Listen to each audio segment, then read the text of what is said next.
Les anciens stoïciens valorisaient la discrétion et la sagesse du silence, reconnaissant que tout ce que nous pensons ou vivons n'a pas besoin d'être partagé avec le monde. Selon les mots du philosophe stoïcien Épictète, il n'y a qu'un seul chemin vers le bonheur, et c'est de cesser de s'inquiéter des choses qui sont au-delà du pouvoir de notre volonté. Aujourd'hui, nous allons parler de 15 leçons que le stoïcisme nous apprend à garder pour nous-mêmes. En gardant à l'esprit la sagesse d'Épictète, approfondissons ces principes à la recherche de la sagesse et de la force intérieure. La seule chose que je vous demande, c'est de ne pas sauter cette vidéo de quelque manière que ce soit. Si vous êtes ici, considérez-vous comme différent de la majorité.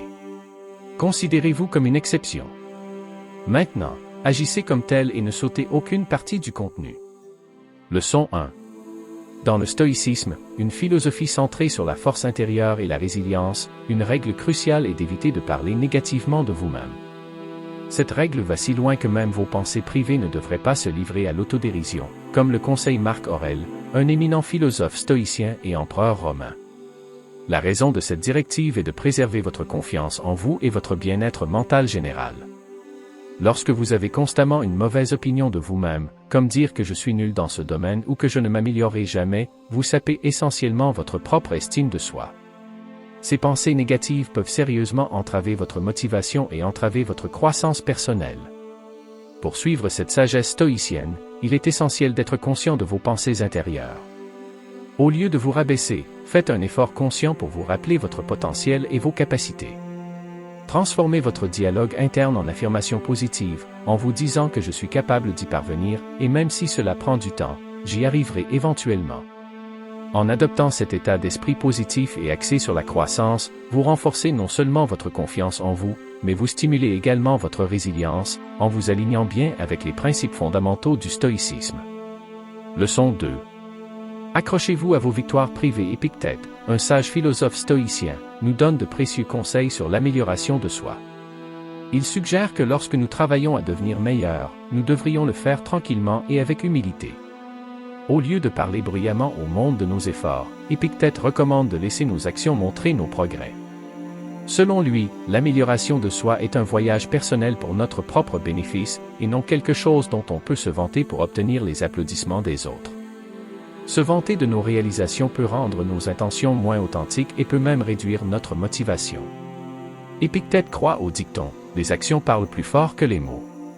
Il pense que la vraie croissance se voit dans la façon dont nous nous comportons, notre caractère et notre état d'esprit. Alors, plutôt que de parler d'un grand jeu, il nous encourage à travailler tranquillement sur nous-mêmes en arrière-plan. De l'avis d'Épictète, l'amélioration de soi est plus efficace lorsqu'il s'agit d'un effort silencieux et régulier. Au lieu d'annoncer nos objectifs, il nous conseille de nous concentrer sur le développement personnel et de laisser transparaître naturellement nos résultats. Les gens, selon Épictète, sont plus influencés par les changements réels qu'ils voient en nous que par les paroles que nous disons. Pour lui, le cheminement vers l'amélioration de soi consiste à être humble et modeste, avec nos actions et nos résultats qui parlent. Cette approche authentique et percutante devient une source d'inspiration et d'influence pour ceux qui nous entourent. Leçon 3. Ne mangez pas trop. L'équilibre est important. Musonius, un sage philosophe stoïcien, nous donne des conseils importants sur la modération dans la vie, en particulier dans ce que nous mangeons et buvons. Il dit que si nous nous livrons trop, cela peut causer des problèmes tels que des fardeaux physiques et mentaux et l'épuisement professionnel. La philosophie stoïcienne nous enseigne qu'être discipliné et avoir la maîtrise de soi est crucial pour réussir, non seulement dans notre travail, mais dans tout ce que nous faisons. Musonius insiste sur le fait que la modération n'est pas seulement une suggestion, c'est quelque chose que nous devrions intégrer à notre vie. Pensez Y comme à un pendule oscillant entre deux extrêmes. D'un côté, il y a l'excès, manger ou boire trop. Cela peut sembler agréable sur le moment, mais cela peut causer des problèmes à notre corps et à notre esprit. La suralimentation peut entraîner de l'inconfort et des problèmes de santé, et une consommation excessive d'alcool peut perturber notre jugement. De l'autre côté, il y a une retenue extrême ou le fait de ne pas se permettre de profiter des choses. Cela peut être tout aussi grave, entraînant des sentiments de frustration et nous rendant plus susceptibles d'en abuser plus tard. Musonius conseille de trouver une voie médiane, la modération. Au lieu de manger jusqu'à ce que nous soyons mal à l'aise, nous devrions nous arrêter lorsque nous sommes satisfaits. Au lieu de trop boire, nous devrions apprécier les boissons d'une manière qui améliore nos expériences. Musonius nous enseigne que la modération ne concerne pas seulement la nourriture et les boissons, c'est un principe universel que nous devrions appliquer à tout dans notre vie. En pratiquant la modération, nous apprenons la discipline et la maîtrise de soi, qui sont essentielles au succès et à une vie équilibrée. Alors, dans le grand tableau de la vie, rappelez-vous que la modération est comme le chef d'orchestre d'un orchestre, s'assurant que nos actions créent un voyage harmonieux et épanouissant. Leçon 4. Ne soyez pas une grande gueule. Écoutez plus que vous ne parlez. Zénon, un philosophe de l'Antiquité et le père du stoïcisme, a un jour partagé un conseil intemporel qui sonne toujours vrai dans notre monde occupé et bavard. Il a dit avec sagesse, « Tu as 2 oreilles et une bouche pour une raison. Alors écoute plus que tu ne parles. » Ce conseil simple mais puissant nous encourage à réfléchir à la façon dont nous parlons et nous connectons avec les autres. Dans notre monde d'aujourd'hui, où tout le monde essaie d'être entendu sur les réseaux sociaux, dans les réunions et les conversations quotidiennes, les conseils de Zénon sont plus importants que jamais. Au milieu de tout ce bruit, nous oublions souvent la valeur d'une écoute active et attentive. L'écoute est comme un art, c'est plus que l'absence de bruit, c'est accorder toute votre attention à quelqu'un, comprendre ses mots, ses émotions et même ce qu'il ne dit pas. Lorsque vous écoutez bien, vous offrez un cadeau spécial, le respect. Cela montre que vous vous souciez de ce que l'autre personne pense, ressent et vit. Vivre dans un monde plein de bruit, être à l'écoute vous permet de vous démarquer. Cela signifie que vous comprenez et que vous vous souciez des autres, en créant des liens significatifs qui renforcent les relations, que ce soit dans votre vie personnelle ou professionnelle. Pensez qu'être à l'écoute est la clé de l'apprentissage et de la croissance. Lorsque vous vous engagez dans ce que les autres partagent, vous acquérez de nouvelles perspectives, de nouvelles idées et de nouvelles connaissances. L'écoute devient un moyen de se développer personnellement et de prendre de meilleures décisions. Rappelez-vous le conseil de Zénon, vous avez 2 oreilles et une bouche pour une raison, alors écoutez plus que vous ne parlez. Dans un monde où tout le monde veut être entendu, être à l'écoute, c'est comme avoir un super pouvoir, cela implique d'être attentif, respectueux et sage. Adoptez la force de l'écoute pour établir des liens profonds avec les autres et grandir à la fois personnellement et professionnellement. Leçon 5. Ne soyez pas trop concentré sur l'avenir. Dans le stoïcisme, il y a une leçon précieuse sur le fait de ne pas être obsédé par l'avenir. Des penseurs comme Épictète nous enseignent que certaines choses de la vie échappent à notre contrôle. S'inquiéter d'événements sur lesquels nous ne pouvons pas influer, qu'ils se soient produits dans le passé, qu'ils se produisent maintenant ou qu'ils se produisent plus tard, ne fait qu'ajouter du stress et du malheur. Épictète, un célèbre philosophe stoïcien, a souligné que le vrai bonheur vient de l'abandon de nos préoccupations concernant les choses que nous ne pouvons pas changer. Il a dit, il n'y a qu'un seul chemin vers le bonheur, et c'est de cesser de s'inquiéter des choses qui sont au-delà du pouvoir de notre volonté. Acceptez ce que vous ne pouvez pas contrôler. Il est important de comprendre que vous ne pouvez pas tout contrôler dans votre vie. Certaines choses ne sont tout simplement pas entre vos mains, et s'inquiéter ne fera pas de différence. Les circonstances externes, le comportement des autres et les incertitudes futures entrent dans cette catégorie. Vivez dans le présent. Au lieu de s'attarder sur le passé ou de s'inquiéter de l'avenir, le stoïcisme suggère de se concentrer sur le présent. Votre capacité à agir et à faire des choix est limitée au moment présent. En faisant de votre mieux maintenant, vous pouvez façonner positivement ce qui est à venir. Contrôlez vos réactions. Les stoïciens soulignent l'importance de gérer vos réactions et vos attitudes. Vous ne contrôlez peut-être pas les événements externes, mais vous contrôlez toujours la façon dont vous y répondez. Cette maîtrise de soi vous aide à trouver la paix et le contentement, même lorsque la vie vous réserve des incertitudes. Réduisez le stress inutile. S'inquiéter constamment de ce qui pourrait se passer à l'avenir ne fait que créer du stress et de l'anxiété. Le stoïcisme encourage à accepter l'imprévisibilité de la vie au lieu de la combattre. En faisant cela, vous pouvez alléger votre charge mentale et vivre avec plus de tranquillité. La philosophie stoïcienne nous encourage à abandonner les inquiétudes excessives concernant l'avenir et à nous concentrer sur ce que nous pouvons gérer. Cette approche peut conduire à un plus grand bonheur, à une plus grande résilience et à un état d'esprit plus paisible, faisant écho à la sagesse d'Épictète. Leçon 6. N'oubliez pas d'exprimer votre appréciation. La façon dont nous exprimons la gratitude ou, d'un autre côté, dont nous ne parvenons pas à apprécier a un poids important dans nos interactions avec les autres. Il est crucial de communiquer constamment notre reconnaissance pour les efforts de ceux qui nous entourent, car la vie, en soi, est un cadeau extraordinaire qui mérite notre gratitude chaque jour. Faisant écho à la sagesse du vénérable philosophe Épictète, être intelligent signifie trouver de la joie dans ce que nous avons, ne pas s'énerver pour ce qui manque. Cette sagesse intemporelle nous dit de toujours remarquer et d'être reconnaissant pour les bonnes choses de notre vie. Pour le dire simplement, être ingrat, c'est comme ne pas remarquer ou dire merci pour les bonnes choses qui nous arrivent. Cela peut se manifester de différentes manières, comme ne pas apprécier quand les gens sont gentils ou simplement prendre le confort quotidien pour acquis. Pratiquer la gratitude signifie voir et remercier les bons côtés de notre vie et les personnes qui la rendent meilleure.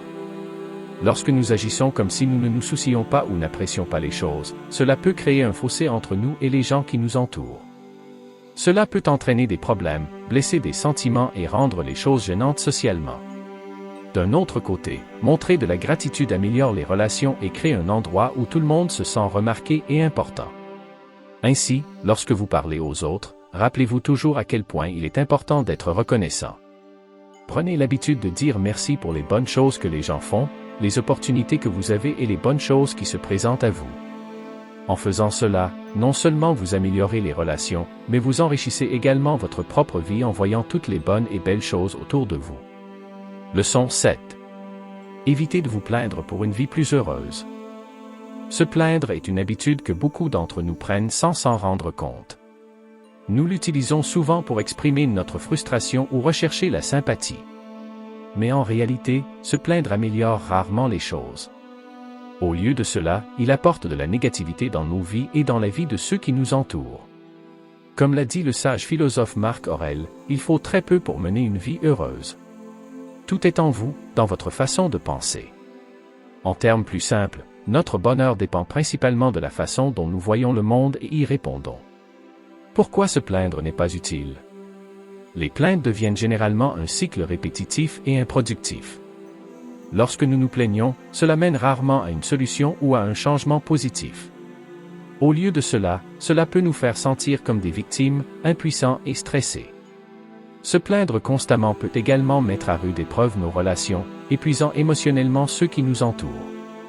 Au fil du temps, les gens peuvent devenir moins disposés à offrir du soutien ou de la compagnie, car l'énergie négative a tendance à se propager. Le pouvoir de la positivité. D'un autre côté, choisir de ne pas se plaindre et de se concentrer sur les aspects positifs peut apporter des changements positifs dans nos vies. Voici comment. Amélioration de la santé mentale. Lorsque vous arrêtez de vous plaindre, votre esprit est libre de s'attarder sur les problèmes. Au lieu de cela, vous pouvez vous concentrer sur les solutions, la réduction du stress et l'amélioration de votre bien-être mental général. Amélioration des relations. Les gens sont naturellement attirés par ceux qui sont positifs. En évitant les plaintes, vous pouvez renforcer vos liens sociaux et établir des relations plus significatives. Augmentation de la productivité. Se plaindre sert souvent de distraction à l'action. Changer votre état d'esprit pour trouver des solutions vous rend plus productif et efficace dans ce que vous faites. Gratitude. Ne pas se plaindre vous encourage à être plus reconnaissant pour ce que vous avez. Reconnaître et apprécier les aspects positifs, aussi petits soient-ils, peut apporter un sentiment de contentement et de bonheur. Leçon 8. Plongeons dans une leçon simple mais profonde du stoïcisme. Gardez vos luttes personnelles pour vous. Les stoïciens, ces sages penseurs anciens, nous disent que nous n'avons pas à déverser toutes les difficultés que nous rencontrons sur le monde. Au lieu de cela, ils suggèrent de faire face à nos défis personnels en étant forts et en choisissant soigneusement à qui nous faisons confiance pour nos luttes. Pensez Y comme ça. Sénèque, l'un de ces sages stoïciens, a dit « Celui qui est brave est libre ». Imaginez quelqu'un qui traverse des moments difficiles. Au lieu d'en parler à tout le monde, il décide d'en parler à un ami proche. Il ne s'agit pas seulement de garder les choses privées. Il s'agit d'affronter les défis avec courage et de garder le contrôle sur la façon dont nous les gérons. N'oubliez donc pas qu'être fort dans le silence peut être un excellent compagnon dans votre voyage. En choisissant judicieusement quand et avec qui vous partagez vos luttes, vous construisez votre force et votre liberté lorsque vous faites face au haut et au bas de la vie. C'est comme avoir une arme secrète pour la croissance personnelle et gérer tout ce qui se présente à vous. Leçon 9. Gardez vos actes de charité discrets. Le stoïcisme donne une autre leçon précieuse. Gardez vos actes de bienfaisance discrets. Bien que les actes de gentillesse aient un grand pouvoir, les stoïciens conseillent de les garder privés pour maintenir leur nature authentique. Imaginez ceci. Un philosophe stoïcien a dit un jour, que ta main gauche ne sache pas ce que fait ta main droite. Cela signifie que lorsque vous faites quelque chose de bien pour les autres, il est souvent préférable de le garder entre vous et la personne que vous avez aidée. Comme un joyau caché, vos actions caritatives brillent davantage lorsqu'elles restent authentiques et libres de tout désir de reconnaissance. Imaginez aider un ami dans le besoin sans chercher à obtenir des applaudissements ou partager les détails avec tout le monde. En gardant vos actes de gentillesse privés, non seulement vous préservez leur sincérité, mais vous cultivez également un sentiment d'humilité en vous. C'est un moyen simple mais puissant de laisser votre compassion parler plus fort que n'importe quel mot. Leçon 10. Bien qu'un dialogue ouvert soit crucial, le stoïcisme conseille de choisir soigneusement le moment de partager vos points de vue philosophiques pour éviter les conflits inutiles. Considérez ce dicton de la tradition stoïcienne, ne perdez plus de temps à discuter de ce qu'un homme bon devrait être, soyez un. Cela suggère qu'au lieu de débattre constamment de vos croyances, il est souvent plus significatif de les incarner à travers vos actions. Pensez Y comme ça. Imaginez que vous suivez les principes stoïciens et que quelqu'un vous pose des questions sur vos opinions philosophiques. Au lieu de vous engager dans de longues discussions, vous pourriez choisir de vivre selon vos croyances, en permettant à vos actions de parler plus fort que les mots. En gardant vos croyances philosophiques proches, non seulement vous évitez les conflits inutiles, mais vous invitez également les autres à observer la sagesse de votre façon de vivre. C'est un moyen discret mais puissant de partager votre philosophie sans vous laisser emporter par des débats. Leçon 11. Gardez votre situation financière discrète poursuivant la sagesse stoïcienne, l'accent est mis sur le fait de garder votre situation financière discrète. Le stoïcisme déconseille d'afficher sa richesse ou de discuter ouvertement de questions financières pour éviter l'envie et maintenir l'humilité. Dans l'esprit des principes stoïciens, considérez le dicton « Ce n'est pas que nous avons peu de temps à vivre, mais que nous en gaspillons beaucoup ». Cela met en évidence l'accent stoïcien sur la valeur du temps et l'importance de l'utiliser à bon escient plutôt que de se laisser entraîner dans la poursuite de la richesse. Maintenant, imaginez quelqu'un qui suit les enseignements stoïciens. Au lieu de mettre en valeur leurs possessions ou de discuter ouvertement de leur réussite financière, ils choisissent de mener une vie modeste. En gardant les questions financières privées, non seulement ils évitent de susciter l'envie chez les autres, mais incarnent également la vertu stoïcienne de l'humilité. En adoptant cette leçon stoïcienne, vous cultivez un sentiment de satisfaction, en vous concentrant sur ce qui compte vraiment dans la vie plutôt que sur les marqueurs externes du succès. Garder votre situation financière discrète devient un chemin vers la paix intérieure et la richesse authentique qui s'étend au-delà des possessions matérielles. C'est une façon simple mais profonde de naviguer dans les complexités de la richesse et de l'humilité dans la tradition stoïcienne.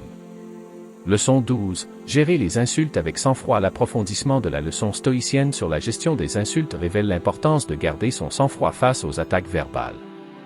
Les stoïciens déconseillent les réactions impulsives, car cette retenue témoigne de la force intérieure. Considérez cette perspicacité stoïcienne. Le vrai bonheur, c'est de jouir du présent sans dépendre anxieusement de l'avenir. Cette perspective met l'accent stoïcien sur la recherche du contentement dans le moment présent et sur le fait de ne pas laisser des réactions inutiles perturber cette tranquillité.